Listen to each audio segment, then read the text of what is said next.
12,000 megapixels, 12 megapixels I should say, in a digital camera on a phone. Fantastic piece of technology. How do you think the people at Kodak felt about it? In 1973, a guy called Steve Sasson, an electrical engineer, joined Kodak. In 1975, he produced a device that was the first digital camera known to mankind. It was a very cumbersome device made of multiple componentry. It took 50 milliseconds to capture an image, 23 seconds to play it back on a digital cassette. He presented that to his management and they dismissed the idea. It'll never work. Who wants to look at photos on a TV? He continued to work on that project until 1989 when he developed what's known as the first digital camera. It was an SLR camera about a megapixel in quality. They patented the idea but refused to go and sell it. Kodak made money at every single point of the process, from the camera to the film, to the processing, to the printing, to the training. Why would they want to entertain the idea of a digital camera? They owned that patent up until 2007. They'd made billions of dollars out of the patent, but had never adopted to become a digital camera provider. They were too slow in the market. In 2012, they filed for Chapter 11 bankruptcy. They were disrupted by the technology that they designed, that they refused to adapt. So what does that mean for cash? Why is this relevant? Let's go back a little bit in time. Money goes way, way back to the barter system. And my wife still uses this today in my household. She'll tell me that if I go mow the lawn, I don't have to sleep on the lounge. I've stepped forward a few steps because I've worked out about cash and I can pay a mower man while he mows my lawn. I can go and ride my motorbike, so I'm really happy about that. But cash and this transactional process has been around for a long, long time. Be it barter, be it physical written records of that barter, starting to move into some sort of currency. They believe the Chinese were the first people to start transacting in pieces of metal. I read a story once that they miniaturised the things that they would barter, so it might be tools, it might be animals. They miniaturised those into small pieces of metal and exchanged those, and they got sick of stabbing themselves on small spears in their pocket that they decided to flatten the pieces of metal out and traded them with each other. The first known European minted coin was from the Lydian area. We don't know exactly when the first coins were produced globally, but certainly from a European perspective. And then obviously they realised that transporting coins around was very time-consuming, very heavy, very difficult to do. So this problem that we speak around cash management's been going back for a long, long time, right? So they invented banknotes. Banknotes have been in existence for a long, long time, and now we're in a point of having digital payment. So tap and go, as I said before, seems to be the thing now that's probably the big change in our marketplace, certainly from a retail perspective. People walk into a store, they want to tap. Not so many people are using cash. What does that mean in this industry? Electronic gaming machines, they report about $11.5 billion of cash goes through electronic gaming machines in a year. That's a lot of money.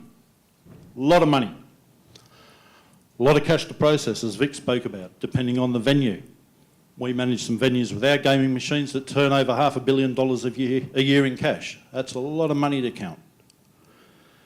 Now, cash is great. Cash is king. Everyone loves cash. But it also presents some challenges. As I mentioned just before, not everybody in the gaming industry wants people to know who they are.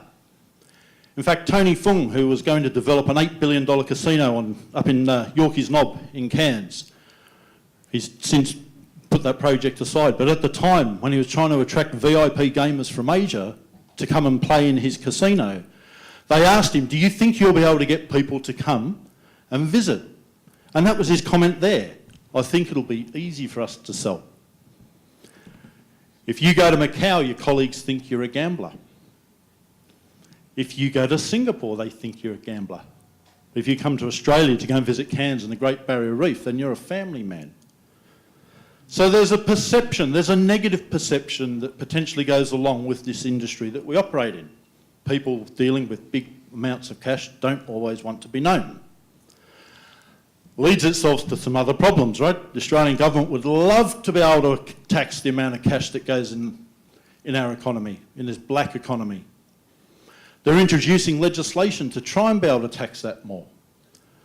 We've just seen just recently in the news, one of the banks, I won't say which bank, one of the banks, getting terrible negative press about this because their payment systems have allowed laundering of money. So it's not always awesome. Everyone likes cash. We love cash. We transact in this stuff. I run a business that makes money from selling people cash solutions, cash management solutions. But it's not always fantastic. The cost of cash that we spoke about before. This goes a long, long way. The cost of labour in Australia is quite high. The cost of reconciliation of cash, the amount of time it takes to count it, to audit it, to reconcile things that go wrong. That's an expensive process. My friend here makes a living out of transporting cash. CIT companies. They charge an arm and a leg for it. Sorry, Pablo, but we don't, he says. The infrastructure to support cash. Cash rooms, vaults, safes, cash machines, people. It's huge. Cost of shrinkage. People dealing with cash, it's a bit tempting. How do you reconcile that? Training. Staff training, the amount of time it takes to get people through your business, to train them to be familiar with your processes. Very, very expensive business. The good news here is if you come to Stand 365 today or tomorrow, you will see the answer to all of these problems. So there is a solution to this. It's not unsolvable. Like I said, we make a living out of this stuff. It's not unsolvable, but it's certainly a challenge. What's the big disruptor in your industry? I was listening to some of the technology discussions just before. There was a concept around online gaming, around that difference between how do you take the experience from being an online experience to that in-venue experience. The new types of demographics, how do you get new customers on board? There's a lot of talk in technology world at the moment around virtual reality, augmented reality, artificial intelligence. This is starting in the gaming space. Virtual reality casinos. Now it sounds a little bit too far, but this stuff moves at a rapid pace and it brings in a whole new demographic of people. You might think, well, putting on a mask and playing at home in a casino sounds a bit fanciful. What about if that was in your venue? What about if people could come into your venue and all of a sudden be in the grandest casino in the world, playing with their friends in another venue? Maybe it's not such a stretch to think that. It's disruptive. Technology is extremely disruptive, both to our industries, but also to cash. In 2008, I should say electronic gaming. I was going to jump ahead. Online gaming, massive growth. Yeah, so they're forecasting by 2020, $60 billion industry. So this isn't just me talking about it, there's facts that talk to this. In 2008, the global stock market crashed, the global financial crisis hit us. At the same time, there was a person or persons yet to be identified called Satoshi Nakamoto, who released a white paper on a peer-to-peer electronic cash system. And it was designed to solve a problem of what they call double payment. So in digital cash, you don't want to pay the same person twice. In the Internet of Information, if I send you an email, I keep a copy of that email. When you're talking about payment, if I'm going to send you $100 and I've still got that $100 myself, that's probably not a good thing. Then I can pay you that same $100. That's called double payment. This is a big problem with digital currency, digital cash. So Satoshi Nakamoto, whoever he, she or they may be, developed a concept that they call Bitcoin. It's a cryptocurrency. It's an electronic currency that's not dependent on a third party to validate and settle payments. This is groundbreaking stuff. Think about now if I want to make a payment from my bank account to your bank account. I can't just send that to you. I can't email you that money. I have to go through an intermediary. They take time and they charge a lot of money to be a middle person in that transaction. Bitcoin's a big change to that. Now again, it sounds a little bit fanciful. Sounds like something that might not be real. It's very speculative at the moment. As an asset, its price has gone up and down. But since 2008, it's gone from being about 10 cents in value to $4,000 in value. More and more people are jumping onto this bandwagon and looking at this as a potential replacement to cash. The thing that interests me most about this isn't so much Bitcoin itself. There are other cryptocurrencies. And whether Bitcoin exists and stays as a sustainable asset, I don't know. As I said, it's speculative.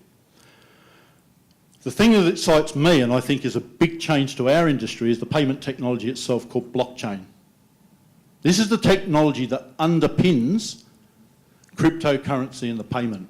Now, the concept of blockchain is having a distributed public ledger of transactions.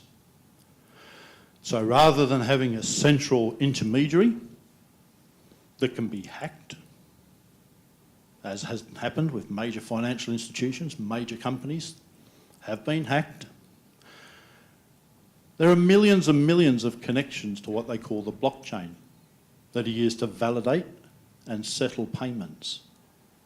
And this is groundbreaking stuff. Just a very quick explanation of how this works. Person A wants to pay person B. Rather than going through a bank now, a block of information is sent out to all of these devices, millions of devices, connected to this blockchain. They work with some very, very detailed cryptographic information to make sure that the transaction is secure and valid, and they settle that payment.